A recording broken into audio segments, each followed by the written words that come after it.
God, seems like 1,000 years ago. I fought my way out of that cave, became Iron Man. Realized I loved you. I know I said no more surprises, but I was really hoping to pull off one last one. The world has changed. None of us can go back.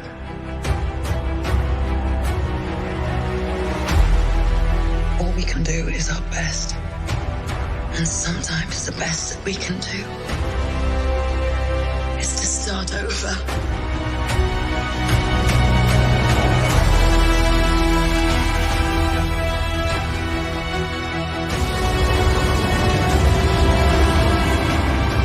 I saw all these people die. I keep telling everybody they should move on. Some do, but not us. Even if there's a small chance, we owe this to everyone who's not in this room to try. We will. Whatever it takes. Whatever it takes. Whatever it takes.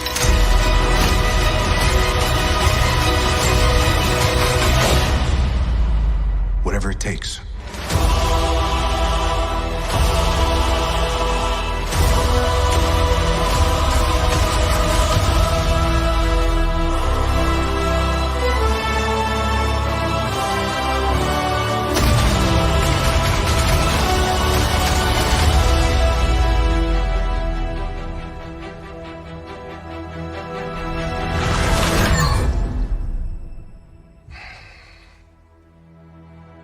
I like this one. Yo, what's going on? Hold on here real quick. You caught me posting something real quick here. How y'all doing? It's Sunny here with another video, a different live stream. I know it's not a normal day on Monday. Let me go here for a moment because this is my first trip in a while. I went to Portugal. Beautiful, beautiful country. You should definitely visit Portugal. Very nice, very warm until you hit that water. Shout out to anybody that's here from Portugal, but damn, that water was cold. Definitely not Caribbean water. I'm telling you that right now. But the city was beautiful. Anyway, shout out to Portugal, beautiful city. Let's talk real quick. Everybody, because I just installed all my equipment back because I took some of that to the trip. Can you hear me? Give me a quick thumbs up. I have Q in the background, so I'm going to bring Q real quick soon. Let me talk about the Shaun Wade trade. Look, I saw the post. I actually found out by Joe Nubo. My guy, shout out to Joe Nubo. He was like, that he didn't get why Shaun Wade was in the trade market or something like that, right? I was like, why would you trade Shaun Wade? Because for me, and so somebody was like, well, he's not going to start this year. I'm like, you never pick Shaun Wade to be a starter. You pick him for next year, right? We have been carrying with the bum Imam Marshall for 3 years now? He hasn't even sniffed the field. But the whole thing with Shaun Wade was, can he play slot for next year, right? Or if Taewon Young can get injured, maybe later in the year. And then you have a cheap going forward. If he was, your slot corner for years to come, for 2, 3, 4 years, he can be a cheap slot corner. Okay. Then before we found out what was the compensation, I actually was debating with Fred. Shout out to Fred from Berlin BS, and I was like, what would be a good compensation? And he was like, a second or third. I was like, okay, a second, yes, right now, do it now. Even a third, right? Even a fourth, maybe you get fifth and a seven. And I'm here looking like, a fifth and a seven. Now, let's remove Shaun Wade's name for a moment, right? Because people are hung up with the name. Let's just remove it. It's this year when the Ravens are going to pick, and I'm going to give you the pick right now, for Shaun Wade, which is 160, I think it was. Let me see. Yeah, 160 for Shaun Wade, right? That's your pick. When the Ravens are gonna pick that, Ravens make a trade. They get a 7th this year and next year's 5th. So you're gonna go and move back to the 7th round and next year. So you're gonna swap, you're gonna keep your 5th and you're getting a 7th round pick. Now, I don't know if you guys know Jimmy Johnson trade value is a little bit overhyped, but that's the only thing that I have right now going for me here, just so you can roughly my value. I'm gonna take the values of this year's draft. A draft for the Patriots, who are worse team than the Ravens.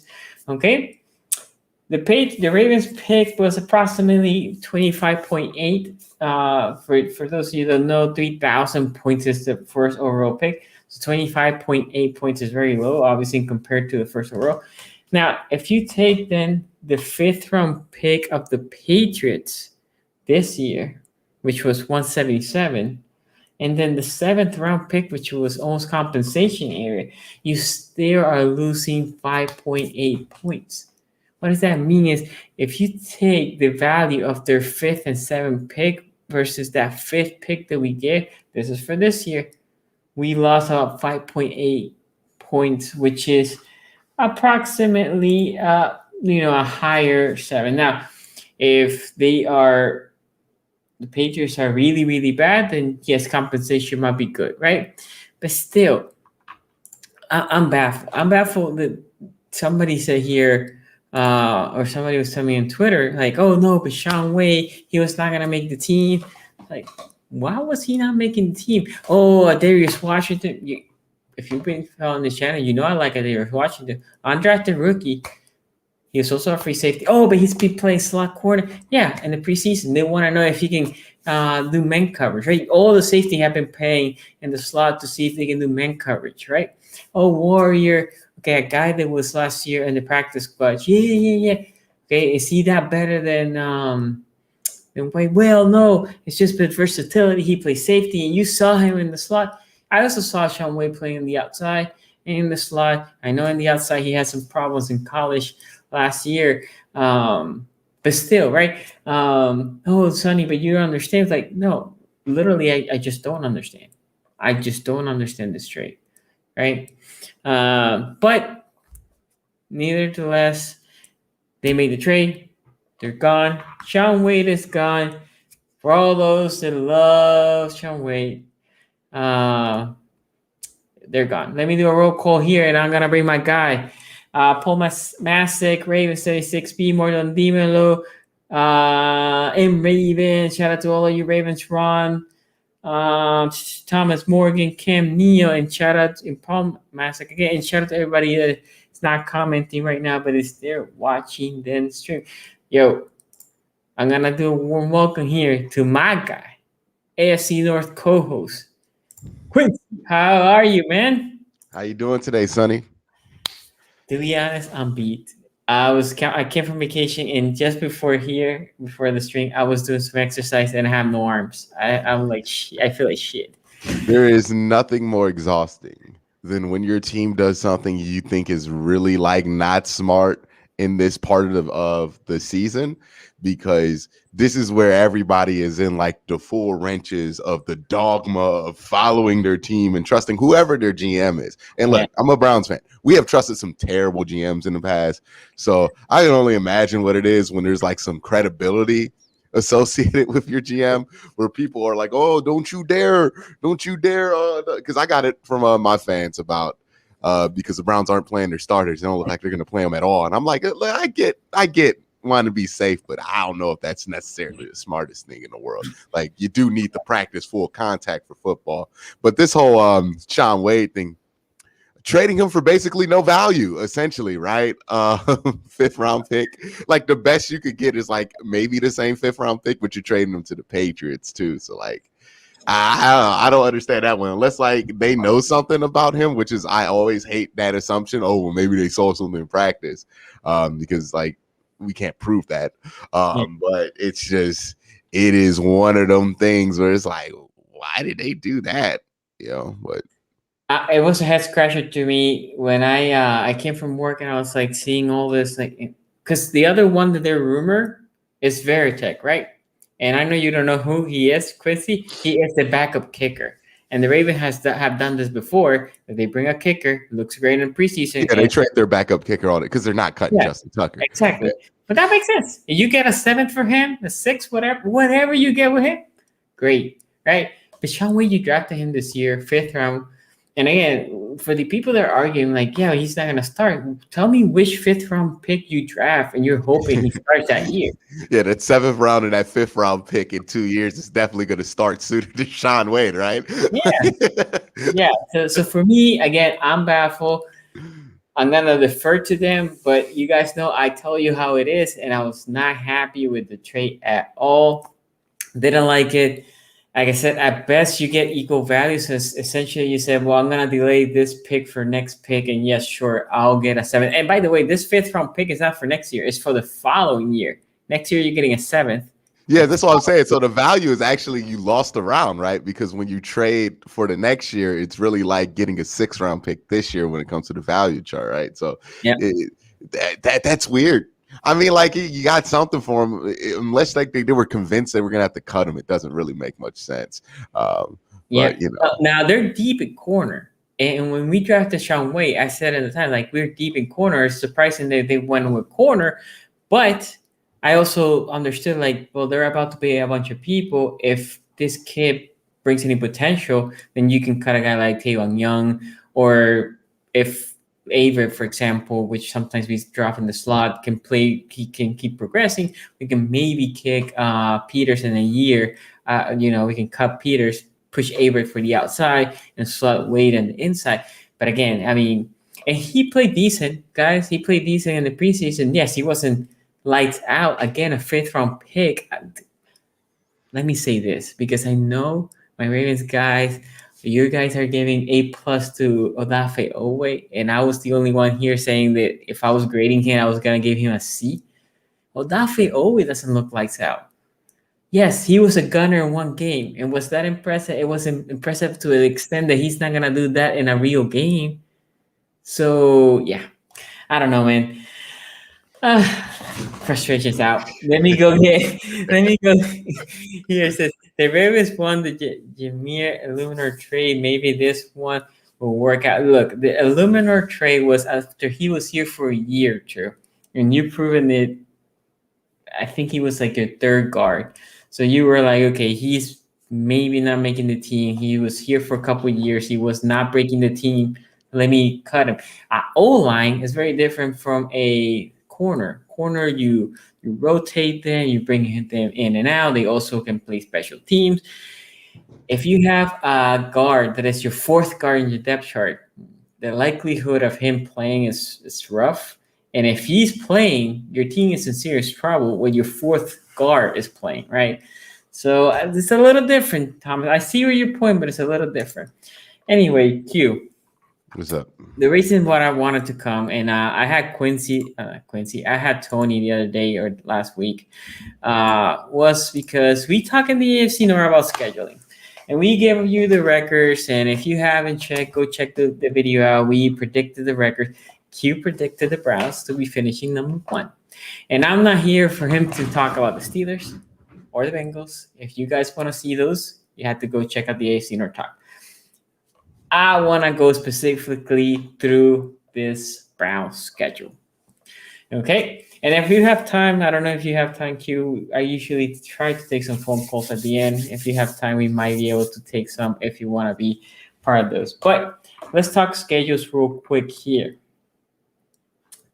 And we're going to go game by game, and you tell me what you think, okay? So your Chiefs and Browns. Most people think this is an L. And by the way, this is in Kansas City. In Kansas City, yeah. Yes. Number 1 game on CBS national TV. Let me say, guys, for the people that are watching, my games are flipped because in England, home teams. Oh, yeah. Yes. So don't get confused. Yes, the Chiefs, whoever here in the top, that's the home team. Again, I'm in England. Sorry. Okay. So I forgot you lived in the Twilight Zone over there. I know. What do you think? What do you think about this game? The Browns versus Chiefs, I think it's going to be interesting to see. Look, the secondary for the Cleveland Browns has been the most talked about thing that they needed to improve. Now, they went out and give them credit. They improved it. They threw a lot of bodies at it and a lot of money at it. John Johnson III, Troy Hill, Greg Newsome, JLK to some extent. Like, they threw a lot of money and a lot of resources at that secondary. Now, I'm not expecting it to be peak performing shape week one. And I'm not going to make a judgment for the whole year off of week one, but it is going to be a little bit of a barometer about where things are with the Cleveland Browns and where you can set expectations with that defense, because they are able to, they're not going to shut down the Chiefs, but maybe put a lid on the Chiefs enough to win that game. Then, good things can be in line once they get things together. Yeah, for me, this is a very interesting game because I think if at any point you wanted the Chiefs, I know it's in Kansas City, but you won in week one. You won in week 17 when they ain't playing their starter. Oh yeah. Okay, fair point. But think about this. They have a new O-line that is learning. You have a healthy D-line, right? Your D-line, because we know with Clowney, we know with Gary, they could be, miss a game here or there. The expectation is they're going to be ready for week one, right? Knock on wood for you guys. They should be ready, right? So your D-line should be more ready, if that's the wording, against that O-line that is still learning. Look, Andy Reid, and this is why I want Lamar Jackson next week, and I want the starting O-line to play. Andy Reid's there, leaving Pat Mahomes there for I don't know how many snaps, but too many compared to other teams. And he's like, well, I need that. He's playing with a new O-line. They need to understand each other, and Pat Mahomes needs to learn that O-line, right? So that is a good moment to catch him. Also, that defense from Kansas City is good. I'm not saying they're horrible, but the offense for the Browns is an offense that is just coming back basically intact, right? O-line is there from last year, running backs, quarterback, wide receiver. Odell is just plugging in, but it's not like Odell has never played with the Browns or Baker. This offense is 1 year older in the system, off-season training camp. I think that offense should move the ball against that defense. The question here is how much that defense can hold the Browns. And I think it's going to hinge on that D-line. I think that D-line needs to come in lights out against that O-line. What do you think? Yeah, I think that's going to be an important thing there. Miles and Jadeveon, and see how the interior goes. I'm just really concerned about that secondary just to see what they look like, because I know that's going to be kind of the big factor for the Cleveland Browns coming up this year. And then the schedule turns, let's assume, easy, right? No game is a gimme in the NFL, but from last year, and I don't think the Texans got that much better there. I'm like, okay, this seems different.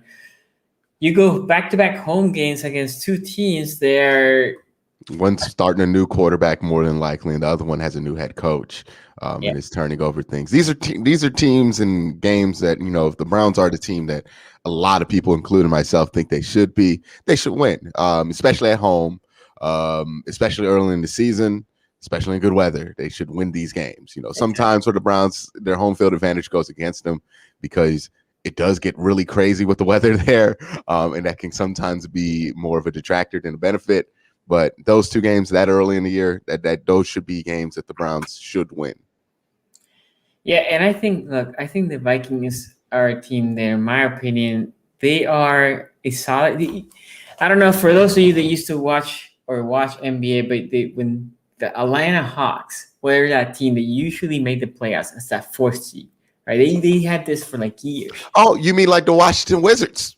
The Wizards for a while. Now we barely when they were playing the Cavaliers. Oh yeah, well the Browns first time. Yes. The first round walkout. Yes, I know what you're referring to. Yes, the Wiz out in 6 or the Wiz out in 4. I remember those. Yes. Yes, you had to hurt me like that. I was trying to deflect to another team. I know you're an ATL boy now.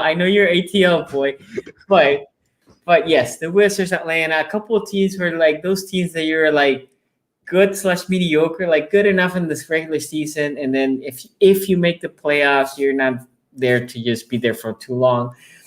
That's what the Vikings are. They're not a trash team, right? I wouldn't say like, oh, this is just a pushover, but they're not a team that you're like, okay, this is the Kansas City, right? It's in Minnesota, so obviously, but Minnesota's a dome. So I think this is a game for the Browns. But what do you think? Yeah, I mean, these are teams that play the exact same way, except for I think the Browns are just better at every level than the Vikings. Yeah. So they should win that one. It's on the road, but it's in a dome. And, when you stack up like literally every piece of this team, the Browns have the better running back, in my opinion. I know there's Dalvin Cook heads all over Twitter that just popped up like in a year. Oh, yeah, Dalvin Cook's the best running back. No, he's not. He's not better than Nick Chubb. No, don't fool yourself. Don't let Twitter tell you something that ain't true. The offensive line, the Browns have a better offensive line. They have better wide receivers than the Vikings. I know Justin Jefferson is really good, but and Adam Thielen's pretty good too. But Odell and Jarvis, I feel like are a better pairing. That's debatable. I'll give them that. It's a toss-up. It's debatable. They're deeper at tight end than the Vikings. Defensively, I do think on paper, at least, if they're healthy, they're better than the Vikings. So yeah, I just think they're pretty similar team to them. And if you look at how the Browns played another team last year that was very similar to them, they're well equipped to attack that, right? When they played the Titans and blew them out in the first half.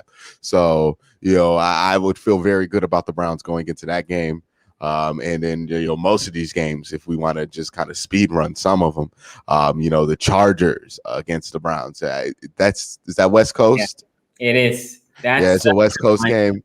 So, but it's at the Chargers, and the Chargers have no fans. Empty stadium. Yeah. Stadium, which is big. Yeah, it would be an empty stadium regardless of whatever policies they got going on over there. And then you play the Cardinals. They're coming out here. You should win that. I know Ace said that the Browns can't beat the Cardinals on AFC North Talk the last time we did a show. Yeah, I'm just going say a no to that. You should beat the Cardinals. Now again, now that I'm saying that they should win these games, it's not a guarantee that they do. So like this, I'm just saying that these are games that they can and more than likely should win. You look at the Broncos Thursday night at home for Cleveland. Like Thursday night at home is just an advantage no matter who you are, especially the team coming from the West Coast. Yeah. And you get that home game on Thursday night, and you're a team that nobody's projecting the Broncos to be better than the Browns this year, unless you're like a diehard Broncos fan. And that's another game you should win. Now we're gonna get into the division here. Yes, and before we keep going, two things: the Broncos in Denver are a very hard team to beat because elevation is just different. You have to. It's a different type of game. But you bringing them to Cleveland on a Thursday night home team just takes the advantage no matter what. Now you're saying a West Coast team has to travel on a Thursday to the East Coast. Yeah, that doesn't look good. Before we keep going, if you want to be in the show later on, depending on time, you just text me at 443-292-2337. 443-292-2337.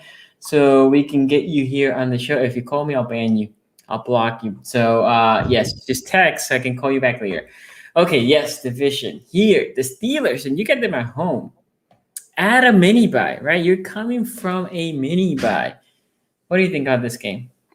Well, this is going to be the talk of AFC North Talk, Halloween Day. Cleveland Browns versus the Pittsburgh Steelers. And this is in Cleveland, a big revenge game for the Pittsburgh Steelers because the last time they played the Browns embarrassed them in their home. This would be an opportunity for them to get back. I don't know what to think of the Steelers right now. Like, I don't have a good picture on what they're going to be this year because I have no idea what Big Ben's going to look like. We got a little bit of a peek at him in the preseason this year, but I just have no clue what to expect from them. So that's going to be an interesting game there because I'm not going to say it would be above Pittsburgh or it wouldn't be above the Browns to lose that game.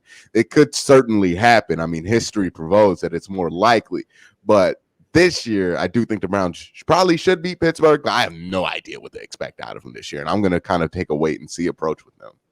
Yeah, I think, again, I will say this. I think whoever the schedule makers were for you guys, they put a pretty decent schedule. Coming to Pittsburgh, going to play against Pittsburgh at home, coming from what I call a mini bye, right? Because you have more rest than the Steelers. If you want to either a bye against a division opponent, you wanted to get them either on a bye or again on a mini bye, which you're getting the Steelers. I think that's a good moment. And then you go and play. Look, me and Tony said this last week. I can't wait for Browns and Bengals to play because Ace and Q have been going at it. It's been fun. I mean, I just sit back and enjoy. I just enjoy the debates. But what do you think of this game? Yeah, I mean, hopefully by this time, Bengal fans will come back to reality, right? Because they're a little bit far from reality right now. You know what I mean? Like they're taking, hey, guys, I think the Bengals might win 6 or 7 games this year as an insult. Y'all won like 4 last year, right? How many games the Bengals won last year? Yeah, five, wasn't 5, 4 or 5. 4 or 5, right? They had a very, very early draft pick. Like, and it's not like they changed that much. Like they signed Riley Reef and then like what, it's recycled some corners and then did that virtually nothing with the rest of the offensive line except for draft Jackson Carman, who does not look good at all. But hopefully by this time the Bengal fans will be back to earth. Look, the Bengals are always going to play you hard because they're a rival. So maybe Browns by 7, maybe Browns by 10, maybe Browns by 20, but I'm pretty sure. I mean, like there's one team in this division Baker Mayfield has one of those crazy records against, and it's the Bengals, and he's 5-1 against them, and he has like 40 touchdowns almost. Like most of his career touchdowns have been against the Bengals. He has had like multiple 4+ touchdowns, 3 4+ touchdown games against the Bengals in his career. So if there is a short bet about Baker so far in his career is that he's probably going to play well against the Bengals, and he's probably going to beat the Bengals more than likely. Before we keep going, and I need to bring this to Ace when I have him here, but what's going on with chasing the drops? Like, I was watching and I'm like, these are not like hard ball. They're like, okay, well, that's a hard catch.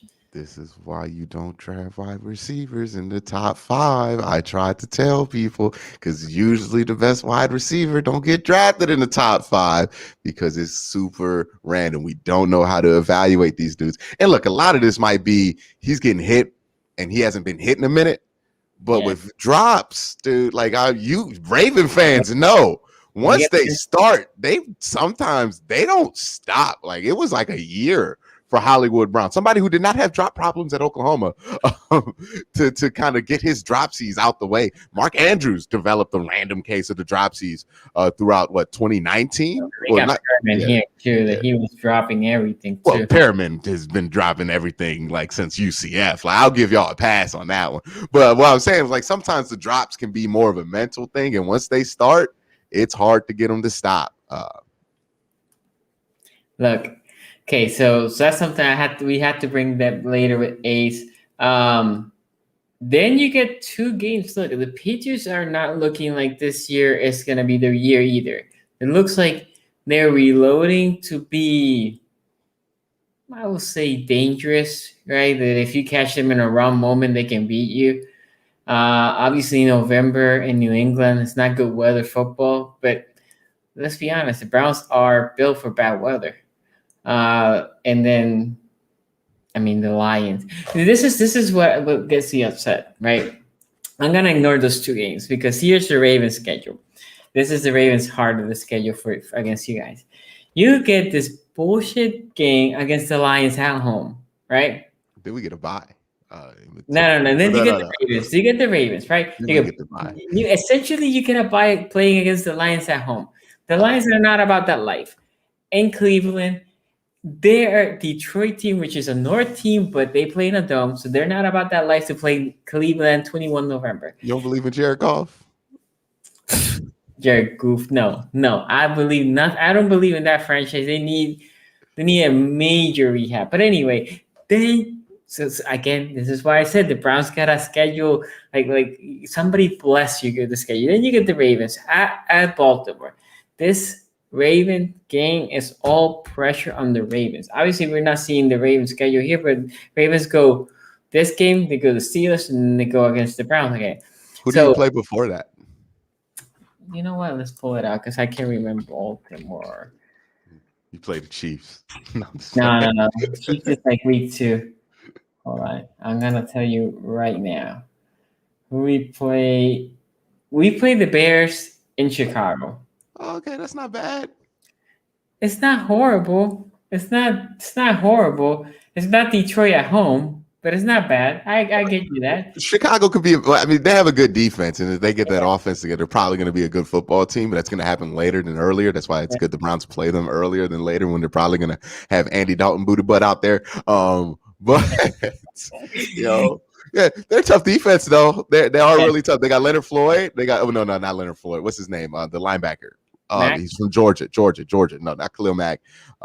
He went to Georgia.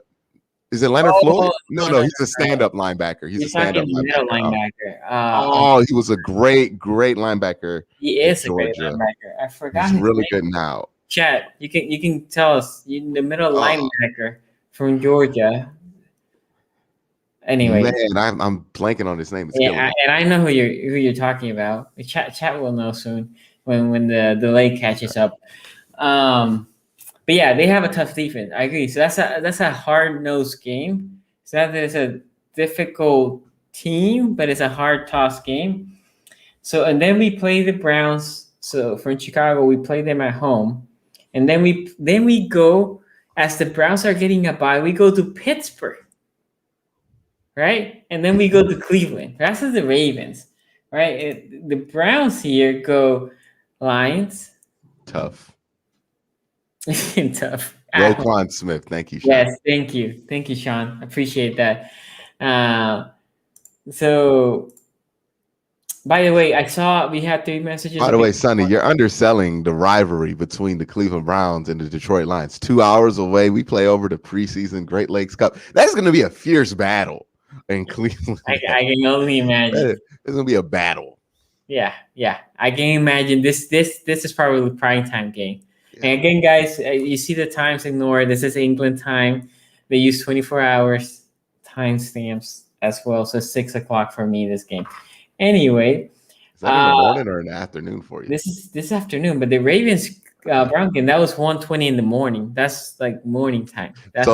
So day games are actually pretty easy for you because the evening, it's a more kind of convenient thing. Yeah. You get time, but those night games, well, that's I don't know. The monetize right now, they're gonna fuck me over. This is what I do: is I take a 2-hour nap, wake up, and watch the game. That's what I do.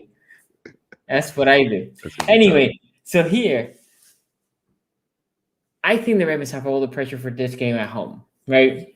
Mm-hmm. Because then you got to go back-to-back rows. If the Ravens come out 3-0, they're super legit, right? Very unlikely, in my opinion, to come 3-0.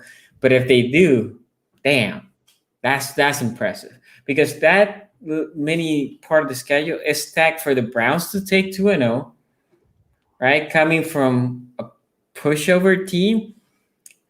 A Ravens game by and Ravens. So, but I want to hear from you. What do you think is going to happen? What is your expectation? Yeah, so this is like on top of the tough games, obviously back to back against each other. That's obviously going to be tough. I think the one thing that when I hear Raven fans talk about this, just like casually on Twitter, that they're not factoring in is when you have 3 division games compacted in 3 weeks. There are other things that could be a huge consequence of that, right? So let's say you play the Bears, you beat the Bears pretty easily, but somebody pulls a hamstring. So what if it's somebody like Calais Campbell, right? Let's say he pulls a hamstring. He's out for 3 weeks. That is a tough 3 weeks to be without Calais Campbell, right? Like if that 3 weeks happens for the Browns the 3 weeks previous where they're like, oh, we're playing, the Broncos, the Patriots, and the Lions. One of those games don't really even matter because it's an NFC game, and the other 2 they're not division games. So you'll be all right if you can't win those games because of injury. But you're the Ravens. One injury, one a close contact can almost make you lose somebody for 2 games here, which would be critical. So just any kind of mishap within those 3 weeks. The Ravens aren't fortunate injury wise. And then play very well on the field because these are going to be 3 tough games. You're not going to beat the Browns, the Ravens, or the Steelers easy at this point in the season. Not in November. It's going to be a tough game no matter who you play if it's in the division.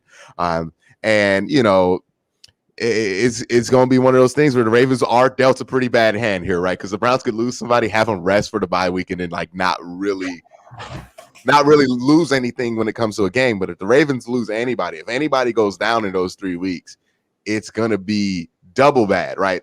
And let's hope it's not a starter for y'all, because then it gets even worse.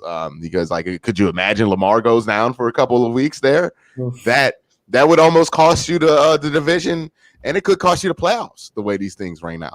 So yeah, I'm not gonna lie here. This is a rough spot for the Ravens and a very fortunate spot for the Browns. I'm more so knowing that the Browns are probably going to get the same kind of screw deal next year. That's probably going to be how they're going to have to trade this off. This is a consequence of wanting these division games in the second half of the season, which makes sense. But sometimes somebody has to get screwed over. Unfortunately, it is the Ravens. This is going to be a tough stretch. People want to question John Harbaugh's coaching or his methods when it comes to injury. Hey, this is what's going to be what tested, right? How you get out of that stretch, because that's going to be deadly important. Yeah, no, I agree. I mean, that stretch right there is the Browns also, although they have the easier of how the schedule is built. I mean, not easier because they're facing each other, but how the schedule is built is easier than how the Ravens are going through that path. If for some reason the Browns come 0-2, now, oh man, yeah, that would be devastating again, because it's set up for the Browns at worst. They should go 1-1. Yeah, absolutely. You need to win one of those games. And honestly, with an opportunity like this, you probably should try to take both of them, because what opportunity are you going to get the Ravens in this position? But you desperately, if you're the Cleveland Browns, look, you have not beaten the Ravens since that 2018 game that we've been talking about forever, right? The one blowout that they have had against the Ravens that ironically spurred the Ravens era into, where they had that ridiculous win streak. To end the 2018, was it the 2019 season, and the Browns ended up being very disappointing that year. So you need to get this one off your back, right? You got the Pittsburgh monkey off your back. You need to get this Ravens one off your back, because they swept you last year when, you had an opportunity not to get swept. You played well in that game, but not good enough to beat them. And you absolutely need to beat the Ravens at least once. But, with this kind of opportunity, you need to go for the kill, because the Ravens aren't going to go away. The Ravens aren't going to disappear. And the Ravens aren't a team you want to just let hang around, because we know they're dangerous. Yeah, no, I mean, to be fair, that's what happened last year. You were hanging around. I forgot who you guys lost a game and down the stretch to. I don't remember against who. And we tied you guys up, but we had the tiebreaker. So anyway, yeah, I agree. Big opportunity, not only with the bye, having the Steelers for the Ravens sandwich in the middle. That's a tough game for the Ravens. So, as you mentioned, any division game, doesn't matter if the Steelers are a playoff team or if they're this year a 7 and whatever 10. So, and then you finish against Raiders. Should be a good game. I mean, should be a win in Cleveland. This obviously is a tough game. I would say this probably is an L in Green Bay, but we don't know at that point. Steelers here. Steelers might be the Browns obviously could be also fighting for a playoff spot.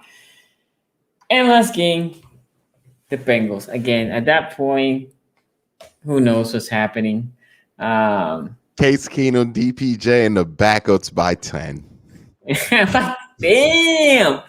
Again, guys, I cannot wait. Well, if it's Case Keenum's actually pretty garbage. He's been terrible in the preseason. So if it's Case Keenum, it's by 3. They're not winning that game by much. He sucks. But they let Kyle Lalletta get in there. You know what I mean? Or they signed a better backup than whatever they got right now.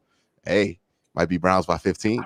I was hearing people saying that they should cut Case. And they can't though, because it's going to cost them $2 million. So they can't. So they can't do it. But Case sucks right now. He has not been good all preseason. He's deep into his dink and dunk bag, and it's annoying to watch. I got you. Okay, so guys, we're gonna take some quick calls here. Make quick questions. We have Q here, so obviously, if you have any question with the Browns, that will be your time to shine. And we have right now 3 people on the queue. So can you hear that, Q? I can hear it. Perfect. Yeah. Hey, man, how you doing? I'm good. How you been? Not bad. I have Q here. So Yo, what up, Q? I could tell this man from the East Coast. He answered the phone. Hello. Okay, yeah, he's definitely East Coast. You're Bronx. Okay, Don, tell me your question. So yeah, a couple more people behind. all right, cool. And yo, how do you see us starting the season? With everyone anticipating the pass game, should we just stick to the run, and then as we go progress, or should we just try to come out hot as we're playing Oakland? Wait, what was the question again? I think he was. I'm saying, with the amount of people talking about the pass game for us, should we come out hot trying to just air it out all day against Oakland, or should we stick to what we know and just run the ball and add as we go on through the season? And look, I think the Ravens are gonna. I think Q was the one that told me this first, and I believe this. The Ravens are very similar. Again, NBA. I'm gonna go NBA analogy here to the Milwaukee Bucks, and I'm hoping they finish like Milwaukee this year.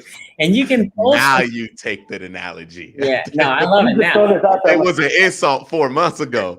No, but also Lamar is similar to Giannis, and Giannis still has this. They have some deficiencies in their game. And I think what Milwaukee did during the season is they progressively got better. And that also took a hit into their record. But they started trying new things and they started opening up a couple more, especially in their offense. And I think the Ravens, they should not air it out, but they should start pushing some of the things that they want to do in this offense, right? What are the things in the passing game that they want to do? Obviously, they need to start, especially in the preseason. Lamar hasn't worked any snap yet. There's rumors that he might play a couple of snaps in this last game.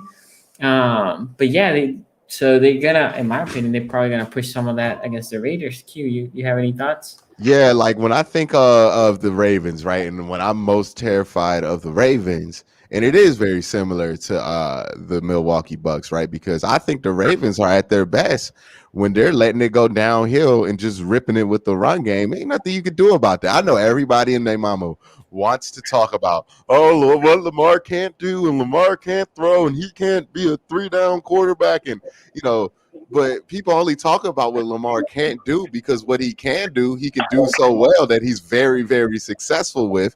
Because if he was sorry, we wouldn't care, right? Nobody talk about Daniel Jones can't throw because nobody cares about Daniel Jones because Daniel Jones is sorry.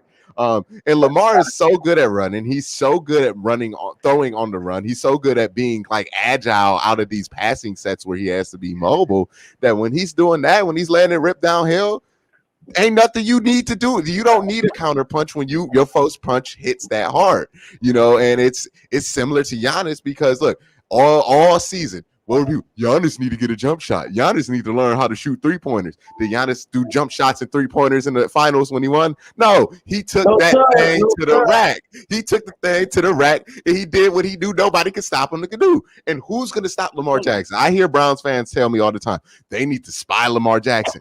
No, you're not going to do nothing to Lamar Jackson spying him except for create a highlight because ain't nothing you can do about that other than like get lucky and scheme something on the side that they're going to run that read option on, and maybe you get them behind the sticks, and maybe that affects how they run. But with the Ravens, and I fear the Ravens the most as a Browns fan, is when the Ravens are letting it rip in that run game, right? Well, I said this last year with Sonny. I was like, oh, it seems like they're trying to get too cute with the offense, and then right before that Browns game, they just let Lamar get the ball and run it off. I was like, oh, now this is terrifying. And what the Ravens do, they went on a tear, right? Sometimes the criticism, it can help you, but most of the time, people trying to tell you everything else you should be doing when you do one thing so damn well don't really help, right? Shaquille O'Neal couldn't shoot a jumper. Did it matter? Ultimately, it really didn't because he did the other things so well that it made the other things he didn't do so well not matter as much because you're going to be so worried about that. But the one thing he can do well. So when it comes to that with Lamar, the more the Ravens let him do his thing, and I understand you got to be careful with it because it's an injury risk in there, but Lamar is so good at like kind of avoiding taking those big hits that I don't even know if you really worry about that as much. I mean, this dude was a 1,200-yard rusher, took no big hits ever. So, with the Ravens, I think especially early in the season and going down the line, I think they would be best served to know where their bread's buttered, and their bread's buttered in that run game. Lamar can play off of it well, and he could throw better than most people think. So he's going to catch people off guard like that. But, the more Lamar runs the ball, the higher the Ravens win probability goes up. I'm pretty sure that stat is out there. So yeah, as somebody who has to worry about the Ravens, I get worried about the Ravens when they start running that ball with Lamar like more than 10 times a game. That's when I know you're gonna have a hell of a task on you to beat them, because he's so difficult to stop. And once he gets going, it gets everybody else going. J.K. Dobbins, Gus Edwards, and it just becomes so difficult to stop. Yeah, to piggyback on Quincy, I don't know why us as Ravens, I mean, I say us, I don't believe in this, but are so big that we have to have this power air offense. We have a special offense currently. Then people are like, they have figured us out. Yeah, everybody knows what we do, and can they stop us? Not that many. And then you run the ball so well, that will create. Now we have better receivers now that hopefully can win one-on-one matchups and help when we throw the ball. But why completely change? I think they're gonna do a little bit more passing. And the fact that they have better receivers, it should help. But I don't think they're going to deviate from a power run team that they are. Any other questions? Wait, what was the other one? You think Jay Hill is still going to be our third running back? No.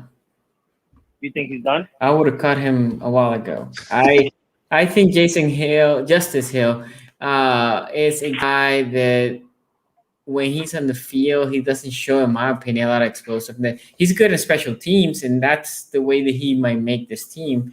But no, the other two kids have been playing. Washington has been running hard. Okay. Just one thing. Shout out to Carolina Panther fans. Like, they're completely like some of the nicest people I've ever met while I was down. Not one insult at me. It was really cool. Good. It was really cool. To be fair, preseason games, all fans are low-key, very chill. Yeah, you can be a little docile. Yeah. Beautiful stadium. I gotta say, beautiful stadium. North Carolina? Okay. I wish I can visit more stadiums at some point in my life. I haven't been to many. Oakland, 3 weeks. Oakland in 3 weeks? I don't expect those fans to be nice to me. But I don't give a shit. How many true Raiders fans are they gonna have over there in Vegas? God. Hey, they'll take that drive. Raider fans are like, that's true. They're religious. That's true. Well, you also have to remember, like, people think of Raider fans as in Oakland. I used to live out in LA. Raider fans are LA. Like, that's LA's favorite team. Like, they got the Rams, they got the Chargers, but they all in LA. And let me tell you something. Ain't nothing people in LA love doing more than leaving LA to go to Las Vegas. It's only like a 4-hour drive or something like that. It is common. So they'll be out there. And the LA Raider fans, they them real Raider fans. They'll be cussing you out in Spanish, talking about no, my Raiders, baby. I got that. Thanks a lot for letting me call in, guys. Take care, bro. Okay, we're gonna take one more call because the other person that I have said that he couldn't talk anymore because I guess he has something, but he says, I just got called back in, but great show, and tell Q he the only Brown fan I respect. So that's a text for you, Q. That's from Godson. So if you're still listening, shout out to you. Thank you for that text. I appreciate the kindness, but if the Browns win them 2 games in a row, baby, you ain't gonna love me no more. It's gonna be a rough day in the AC North for me. Hello. Hey, what's going on, guys? What's up, man? How you doing? I'm doing all right, man. How you doing, Q? What's up, man? How you doing? So Q, this is Garnett West. I know you've seen him sometimes. Oh yeah, Garnett. Yeah. We've interacted before. How you doing, man? Doing all right, man. Yeah, man. Shoot, I'm glad you guys are on the show doing a show together, man. That's awesome. Bringing both communities together. Yeah, man. So we took a break from the AFC North, by the way. I know a lot of people are asking. We are coming back on the 9th. I think Q might not be in that show, but on the 11th, that's when we start predicting the games and all that. But from the 9th on, we're gonna do 2-a-days. But even if Q's not gonna be in that show, Q might send all that show is gonna be hot takes. And Q's probably gonna drop some hot takes. He might not be there live, but he's gonna make sure he delivers the hot takes. Anyway, that's awesome, man. Go ahead. You have any questions? Yeah, man. So, I'm just wondering, just from the Browns state, what do you guys think was going to happen with that secondary? Just, is it true that what's the guy named Greedy Williams? He hurt again? He's kind of hurt. He's preseason hurt. Because he went out with like a groin injury, but then he wasn't being worked on the table or stretched by any. He was just kind of standing there with his gear on. Kevin Stefanski's kind of similar to Harbaugh, where he'll just take somebody out the second it looks like it's an issue. Especially so he did. Oh, he's hurt. I got you. Yeah, he'll be probably back by week 1. Yeah. Yeah. Okay. I was just wondering, but yeah, man, how you feel about that? It's really, I'm not worried about that offense, man. I just how you feel. Do you feel comfortable with that secondary in the Cleveland? Oh man, so with the secondary, I just haven't seen enough reps with the ones altogether to really feel confident yet. On paper, it looks like it should be fine. My biggest thing with the Cleveland Browns defense is this, right? When we talk about consistency, when we talk about through the whole 17-game spectrum, is that you got Denzel Ward, who has an injury history. You have Greedy Williams, who has a massive injury history. You have Grant Delpit, who's coming back from an Achilles. You have Jadeveon Clowney, who has an injury history. You have Myles Garrett, who's good to miss a game or two. Now, sometimes it's not injury. Sometimes it's because he swings a helmet at somebody. Hopefully he's past that. But he has not played a full season in his career because of that. He had COVID last year. And, you look at that and you have a lot of guys who have a lot of unfortunate injury history in their past. Even Greg Newsome has a little bit of injury history in his past. So that's going to be a big storyline for this defense. How healthy can this defense stay? The other part is the communication. Communication was awful. And you guys saw the Monday Night Football game. It was one of the most frustrating games for me to watch because the communication in that game was terrible. I mean, there was that was that a 4th down play with Trace McSorley? Like everybody talks about the toilet bowl play, right? Where he came off the toilet and threw the touchdown to Marquise Brown, which was another breakdown in communication. Somebody was playing hero ball in the secondary when they shouldn't have. But the play before that enabled that to happen was Trace McSorley getting this little weak 3rd and 6 or 4th and 6 to Willie Snead. And basically what had happened was everybody was so not communicating to the point that nobody followed Willie Snead when he crossed the zone past the sticks and just let him get a first down. It's those things, right? The communication. I want to see if that was a player issue last year, was that personnel issue last year, or was that a system issue? Is the system when it comes to communication just terrible, or the rules in this defense just terrible and not conducive to winning, or was it the personnel? That's what I have to find out. We're going to see. Now, the Chiefs are probably going to put up I would assume the Chiefs are going to put up 30 on you. I don't know if that's going to be a good barometer to base things off of for the Browns. We're going to have to wait till probably November to figure out if this defense is going to be what people think it's going to be. But yeah, that secondary, can they stay healthy is a big question, right? Because when you're looking at Greedy and Denzel Ward being 2 of your 3 top corners, that's a dicey situation. You can easily end up with, AJ Green, the defensive back, starting a game there after being undrafted last year very easily with those guys' injury history. The secondary, if they stay healthy, I think they should be fine because I do believe in the leadership that they brought in with John Johnson and Troy Hill. But, there's a lot of ifs, ands, and buts about that secondary that aren't going to make me comfortable until I see them on the field. I mean, if Clowney also stays healthy, that will help the secondary, because if you can pressure from the corners, from the edges, now the quarterback tends to, that internal clock goes quicker, and then that helps the secondary. I mean, it's both things, right? The Ravens, sometimes you get cover sacks because the secondary is very, very good. We usually don't get sacks because of the defensive line. But the defensive line can definitely help the corners. Obviously, you got Garrett, and if you get Clowney playing top Clowney, then that also will help the secondary that you currently have. Which, again, yes, I agree. You have Kansas City, but after that, there's a couple of games that you can help. We went to the schedule; they are helping that communication. They're not super difficult games that you can use for that team to build. Anyway, Garnett, anything else? Yeah. So I was at the Carolina game, man. It was I was, after I sat on and I thought about it, I was happy with the decision making of how we did the offense from a quarterback standpoint, where we you never know how COVID could affect, especially I'm not going to talk about it just to start to get people riled up, but you could lose your quarterback to that situation. So I'm glad they did that with Huntley.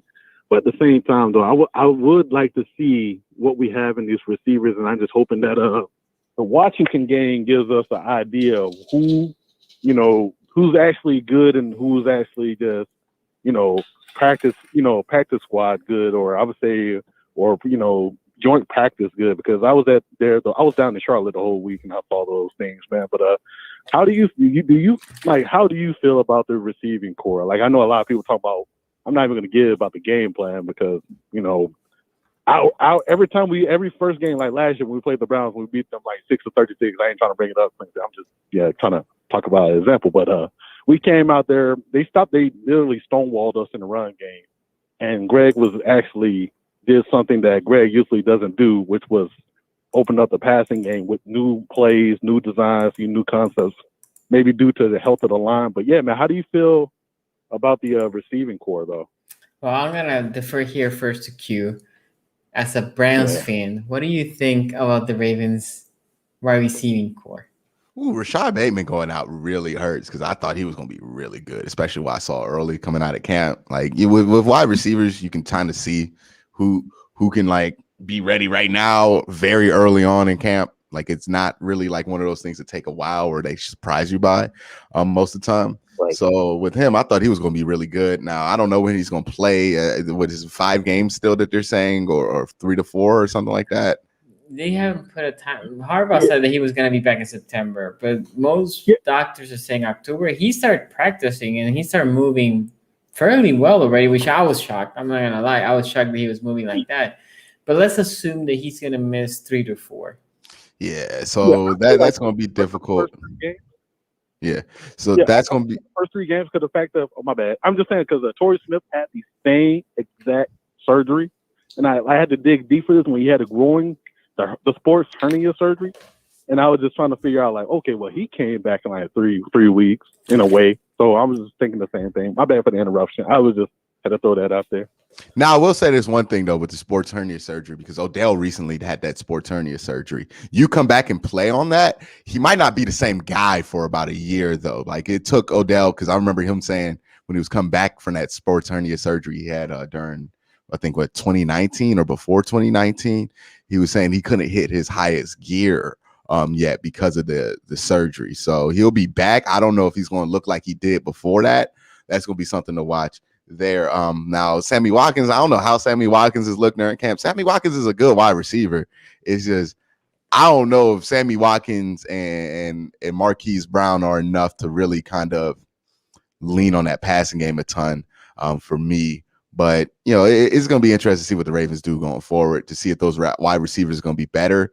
I think your key to that is probably Rashad Bateman. I think Rashad Bateman puts everybody else in a much better position, because if you have him there as a true 1, you can have Watkins there as a 2, and you can just kind of use Marquise Brown more or less kind of like a gadget guy, or have him run those Tyreek Hill inside on the 4-vert deep routes. I don't know what they call them specifically, but you know what I'm talking about when you have the 4-vert, the crosser underneath, and then the guy who goes under. Yeah, so you can have Marquise run those instead of having to be on the outside to be a decoy, and I think that'd be more effective.